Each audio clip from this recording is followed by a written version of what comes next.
Sports was a game that introduced many to the world of gaming. Its resort variant built upon it, improved it, and refined it. And I guess this happened. But who among us is worthy to make such a game for the Switch? Ladies and gentlemen, I'm Mac Cheese, the host of the Jetavision, and tonight we're reviewing Switch Sports. That's right, the Wii name might be gone, but its sports, well, call it a franchise, lives on. So first off, I'll talk about the motion controls, because really, what's a sports game without them? Now, the Joy-Cons are okay when it comes to motion controls input. They work and don't impede gameplay, although some games more than others I find myself recalibrating them quite a bit. Overall, they're not the best, but they work decently. The graphics are what you'd expect from Nintendo. Cartoonish, but polished. While Woohoo Island will always hold a special place in our heart, I gotta say, I really do enjoy this new location. It takes place in the city, specifically Spoko Square, essentially a commercial plaza with shops, restaurants, and of course, sports. When you play a game, it doesn't just take place in an arena, but rather an area surrounded by stores, cafes, and people generally just hanging out. I like it opposed to the normal arenas that earlier installments offered. It feels a lot more imaginative and lifelike. But let's not beat around the bush here, let's talk actual gameplay. Switch Sports features 7 games, removing some old ones and bringing in some new. I'll talk about tennis, badminton, and volleyball first because they're pretty similar games. Everyone knows how these sorts of games go. You and your opponent bat an object over a net and try to get the other to miss it. The aim of these games is trying to maintain a strong position on the court while trying to put your opponent in a disadvantageous one, essentially getting them to move around as much as possible to hopefully slip them up. All of these games are built around that sort of concept, but they do it in a different way. Tennis is perhaps the simplest of the 3 net games, as movement and swinging are done the most straightforward. The characters move on their own, and while there are some motion controls involved, actually swinging your Joy-Con has about the same effect as tapping a button. It's less about motion controls and more about the timing of your swing to guide your shots. Curiously, and unfortunately, there's no way to play singles in this game, so it's doubles only. If you have a friend, you can play with them, otherwise you can control both of the players at the same time. Whereas tennis is more about timing your swings to guide your shots, and badminton it's more about actually aiming them. The motion controls shine through a bit more here, and you have a lot more control over where the ball, shuttlecock, goes. The matches here are also noticeably more intense, as both of you are running over the court to try and hit the shuttle back. And these 2 games are probably my favorite of the bunch. The way I describe them makes them seem pretty simple, and, you know, they are. But they're both deceivingly fun and addicting. Relatively fast-paced gameplay, keeping track of the ball and where everyone's position is. You're constantly making these split-second decisions to try and gain an advantage, or to bring yourself back from a detrimental position. These are surprisingly the most intense and engaging of the games. Volleyball is probably the trickier of the 3 to get into. For one, in this game, you're actually forced to team up with someone else, and you have to work together to beat the other team. Of course, it's not just a matter of hitting a ball over the net. You're also passing the ball to each other to set up for a spike. Unlike the other games, while your character still moves on their own volition, you actually do have a limited amount of direct control over your character. You can move the joystick to get closer to the ball, and you can even attempt to try and block a spike. I didn't get into volleyball that much. Unlike tennis and badminton, you don't really feel like you have much control in the game. While tennis and badminton feels more like a battle of wits, where both of the players are trying to create and exploit openings while trying to minimize their own, volleyball, it feels like a waiting game of who messes up first, which is often beyond your control, or at least it feels that way. Chambara is a sword fighting game, similar to the one found in Wii Sports Resort. You're in this circular arena and you're hitting this guy with your sword to knock him off. You can block attacks, meaning that if your opponent hits you at the wrong angle, they get stunned and open to attack. So it's this kind of tense game where you're both looking for an opening to get through each other's defenses. Now, this is the only part of the game that doesn't really have a direct equivalent. Chambara is not an actual sport, so far as I'm concerned, so this one's a little more out there. You have 3 swords to choose from. A normal wooden sword with no gimmicks, but it has the strongest swings. A charged sword that builds up power by successfully blocking your opponents and unleashes a charged attack to either break through an enemy's block or push them back a long distance. Twin swords allow you to use both Joy-Cons and indeed dual-wield swords. You can block with one while preparing an attack with the other. You can throw your opponent off guard by switching the hands you swing and block with, and after a certain amount of time you can do a spinning strike, which, like the charge strike, lets you break through your opponent's defenses, or if you hit them right, lose them a large distance. Overall, I found the game to be pretty fun. It's short, simple, but pretty intense. Although I will say it's a little unbalanced. Yeah, I'm complaining about balance in a game like this. The Chambara meta, man, it's just way too out of hand. I think the twin swords are given a distinct advantage over the other 2 options available. The normal sword is really too risky to use because you're more vulnerable to getting parried, and while the twin and charged swords offer powered attacks, attack. The charged sword actively requires your opponent to slip up, while with the dualies, you literally just have to wait. The power-up bar fills up passively. So this puts pressure on your opponent to attack before your meter fills, so they have to risk getting parried or open themselves up to a guaranteed hit. Even ignoring that, in normal combat, you could be a lot more unpredictable, constantly changing your blocking and attacking patterns to confuse your opponent and find an opening, and generally, it's easier to make cleaner inputs that the game can detect. There's still a challenge to be had in this game, and it's overall really fun, but it's clear that you can blatantly bend the odds in your favor. Soccer is kind of a weird one. It's 4 versus 4, so in terms of the team-based games, this is the largest in scale. It's also the only one where you have direct control over your character. You can actually use your joystick to move, and you have free reign over the entire court. It's a decent mode, don't get me wrong, a little slower paced than the other competitive games to be sure, but it's soccer, I really can't rip on it. It does everything it really needs to do to replicate the sport, minus the oversized ball, of course. What makes the game weird is that it's the only one that uses the leg strap that the game comes with. This is actually the same one that comes with the Ring Fit Adventure game, and what this allows you to do, or at least what it's supposed to is, it allows you to kick the ball by actually physically kicking with your actual legs. Good idea, but in practice, it's really nothing more than a button press. You can't actually aim the kick by changing the orientation of your leg, how hard you kick by changing how hard you actually physically kick, and the game heavily limits your movement as well. Meanwhile, the game gives you the option to play with both Joy-Cons, and you're given a lot more control with how you can kick the ball. You basically just swipe the Joy-Con in the direction you want it to go. You can jump on command, you can dive, you have a lot more freedom to play the game, which gives you an advantage over those who use the strap. And the problem with all of that is, at that point, it really doesn't feel like a sports game. The other games have charm because you're actually swinging the controller around as though you were actually playing the sport. But here you're swiping the Joy-Con in lieu of actually kicking. At that point, you may as well be playing the game with a normal controller. I don't hate soccer, I guess I'd rather it stay in the game than be cut, but it's certainly a curious addition. I mean, they threw in this entire accessory at no extra cost to the player, mind you, for this one game where it's really not needed. So yeah, if you get the game used and it doesn't come with a strap, don't worry, you really don't need it. So overall, the more competitive games are engaging and intense. Short as well, so if you want something quick to play, these are some pretty good outlets. But let's slow it down a bit with the final two sports, bowling and golf. Both of these are of course games that mostly let you go at your own pace, so they'll be a little more laid back, but they can still offer a competitive flavor. These are games that really don't have the players competing directly against each other, so the workarounds that this game implements are kind of interesting. While you can play these games as you normally would with no gimmicks, you can play a standard 10 frames or 3, 9, 18 holes, and the online mode, they're more adapted to suit the competitive nature of the game. Both of them essentially function as tournaments, where you're all competing for the best score, and anyone who falls under a certain threshold are eliminated. So, kind of like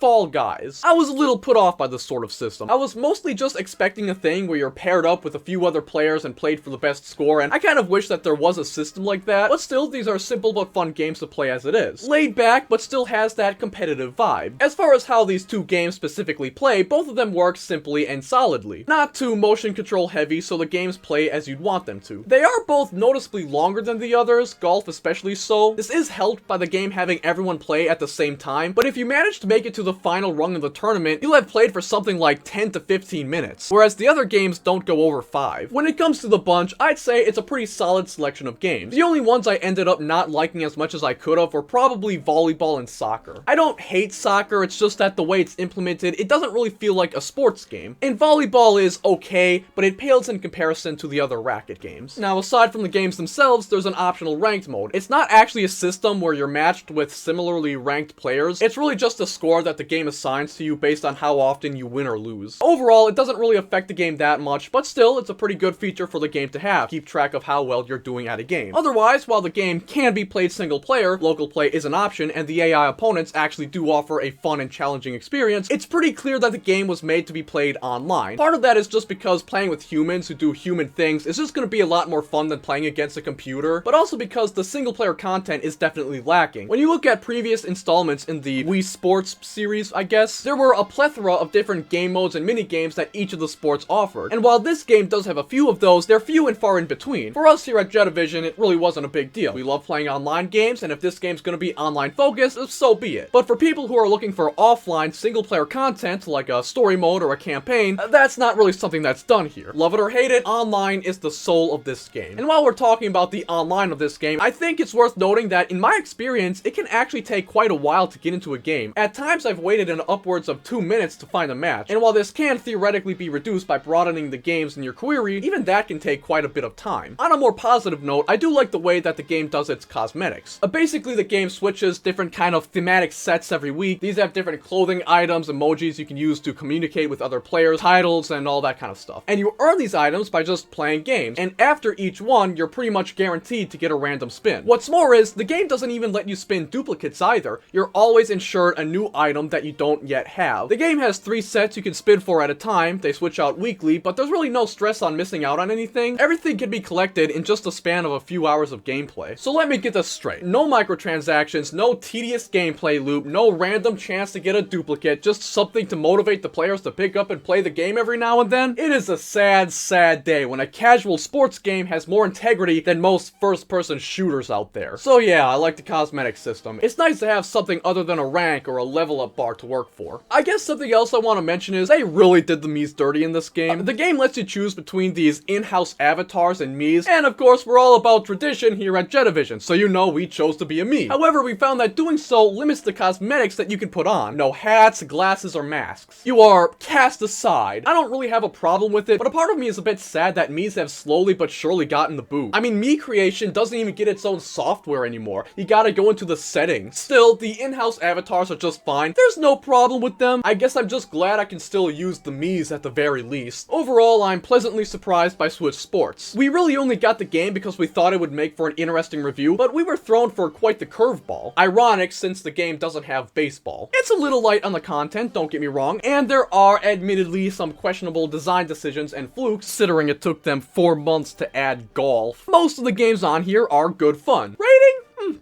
I think I'll give this one a 7 out of 10. It's pretty basic, not too deep, but the fun truly is in the simplicity. As for my recommendations, if you're a more hardcore gamer, I probably wouldn't recommend this game to you, although I really don't think you expected the sequel to Wii Sports to appeal to you that much. But if you're looking for a more casual experience and online-centric gameplay isn't a turnoff for you, this is a pretty good game to look into. $60 isn't a bad price for the game, although if you can find it for lower, get it used or something, all the better. As for me, this is definitely a game that I plan to return to. Overall, I'm definitely very satisfied with the purchase made. And ladies and gentlemen, that has been our review of Switch Sports. Now, if you're new here, welcome. If you're not, welcome back. You have just watched a video from the Jetavision. If you want to keep up to date with our game and movie reviews, subscribe to the channel, follow the Twitter, and join the Discord. Mac Cheese, the Jetavision, signing out. You all have a good one.